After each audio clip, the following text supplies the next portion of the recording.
Good affable leadership. Directed focus is the new intelligence. If anything, a high IQ can actually be a hindrance to effective leadership if not complemented with other qualities such as friendly charisma, natural agreeableness, and an ability to laugh at oneself.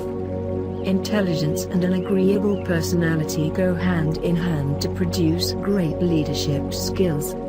But intelligence and personality don't always accompany one another for a whole range of reasons.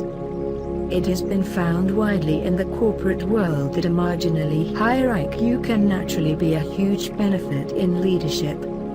But once this IQ reaches the next median level on the chart, this high IQ works against a healthy leadership. Thus this revelation can be completely ignored if an exceptional high IQ is equally matched with some of the before-mentioned other human traits. Not to mention a good well-observed emotional quotient, emotional intelligence, one's natural ability with genuine empathy, one's own outward emotional expression toward others, themselves in situations, to readily uncover meanings of the emotional kind. The sweet spot of humanism. Not always recognized and sadly sometimes never is the real toolbox of many an individual on the road to true leadership, entrepreneurship, and effective teams management, business, arts, or the sporting world. A natural unforced real correlation between high-level IQ and a good dose of the other qualities is extremely rare. But like anything, can be nurtured. Efficient observation of such own qualities, full or empty, takes real honesty, courage and healthy humility. All of these factors also hinge on another basic equation. And this is basically how smart IQ and EQ is one's team or group in this equation to begin with.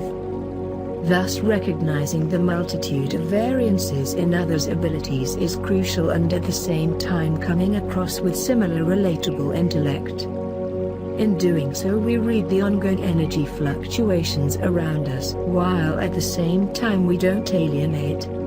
This opens the channels and expresses our genuine openness. Alongside everything else, disingenuous intentions, condescension, and patronization will always be picked up on sooner or later. Narcissism versus the now.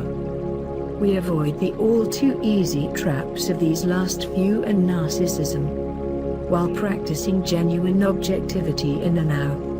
Along with all our talents we possess, such as good looks, high IQ, material objects, sparkling personality. If one could tick all of these boxes, and at times most of us do from time to time, or on the odd occurrence at least, narcissism is always close at hand. Humanly, we cure any signs of narcissism in ourselves foremost by practicing self-compassion and understanding of ourselves and our present human condition. Our sparkling traits and talents such as looks and prowess begin to lose priority in our natural new state. This opens us up to genuine self-reflection, thus not needing others' approval or attention. Hence we keep the self-focus at a distance, and we keep narcissism at yet a further distance. Self-kingdom. Like it or not, we live in a world full of a growing need to express ourselves through self-eyes, achievements, and self-infatuation. We are all inevitably in the firing line of self-praise, either a fiery hunger of this praise or as a recipient of the constant barrage of the self-society. We must remind ourselves and others that we simply don't need to feel better about ourselves to feel good. The more we see ourselves as equals, the more we take in regarding others, the more outward compassion and empathy, the more we attune to the vibrations of others, and the more we can share and accept from other people's energies, experiences and overt or covert talents.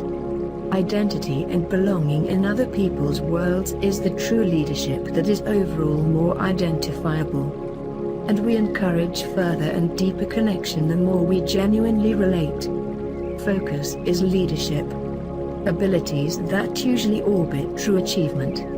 Whether they are solving an intricate equation or focusing on a game of golf. The ability to focus without distraction. Directed focus is really the new intelligence. Our winning endeavors thrive on focus as opposed to mere IQ numbers. Focus never goes unnoticed. It is what the greatest actors and singers throughout time over and over win high acclaim for. Musicians, athletes, visual artists, writers, war heroes, leaders, public speakers, and so on. Let high IQ be a side effect and not a prerequisite. By Ash D. Solomon.